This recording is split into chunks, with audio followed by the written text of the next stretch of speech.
मुख्यमंत्री योगी आदित्यनाथ ने खुद के साथ ही भाजपा कोर कमेटी में शामिल 4 अन्य नेताओं को उपचुनाव वाली 10 विधानसभा सीटों में से 2-2 सीटें जिताने की जिम्मेदारी देकर बड़ा टास्क दिया है। सीएम ने कटेहरी और मिल्कीपुर की विषम समीकरण वाली सीटों की जिम्मेदारी खुद लेकर लीडरशिप दिखाई है।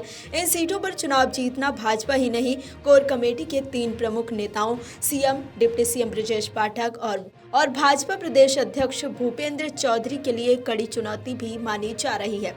बीते 3 विधानसभा चुनाव के नतीजों पर गौर करें तो इन तीनों नेताओं को जिन 6 सीटों की जिम्मेदारी दी गई है वे समीकरण के लिहाज से भाजपा के लिए मुफीद नहीं रही है। सीएम योगी की जिम्मेदारी वाली मिल्कीपुर पर सिर्फ 2017 में ही पार्टी चुनाव जीती थी। 2012-2022 में ये सीट सपा के कब्जे में रही। इसी सीट से विधायक रहे अवधेश प्रसाद ने श्री राम मंदिर से बने माहौल के बावजूद भाजपा को हराकर सांसद चुने गए।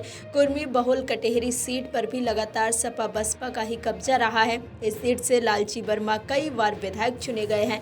2022 में वे सपा से चुनाव जीते थे और अब वे सपा से सांसद बन गए हैं। कटेहरी सीट से भाजपा सिर्फ 1991 में और मिल्कीपुर सीट पर 2017 में ही चुनाव जीत पाई थी। ऐसे में मुख्यमंत्री ने इन सीटों को जीतने का टास्क लेकर सपा के सामने कड़ी चुनौती पेश की है। सीटों के समीकरण के लिहाज से देखें तो सबसे कठिन task deputy CM Brajesh Pathak को मिला है। उन्हें सपा की परंपरागत सीसामऊ और करहल सीट की जिम्मेदारी दी गई है। ये दोनों सीटें भाजपा के लिए कभी मुफीद नहीं रही। 1991 से लगातार सपा का ही कब्जा रहा है। दोनों सीटों पर पार्टी को जीत दिलाना पाठक के लिए किसी अग्नि परीक्षा से कम नहीं है। भूपेंद्र चौधरी के हिस्से वाली मीरापुर और कुंदर की सीट भी समीकरण के लिहाज से जटिल है। मीरापुर सीट पर भाजपा सिर्फ 2017 में चुनाव जीती थी। हालांकि 2022 में ये सीट रालोद ने जीत ली थी। कुंदर की सीट पर 1993 के बाद भाजपा कभी नहीं जीती है। डिप्टी सीएम केशव प्रसाद मौर्य और भाजपा के प्रदेश महामंत्री धर्मपाल का टास्क अन्य की तुलना में थोड़ा आसान माना जा रहा है। केशव के जिम्मेदारी वाली फूलपुर और मंझवा सीट और धर्मपाल की जिम्मेदारी वाली खैर और गाजियाबाद सीट पर भाजपा जीतती रही है। Video desk अमरुजाला.com।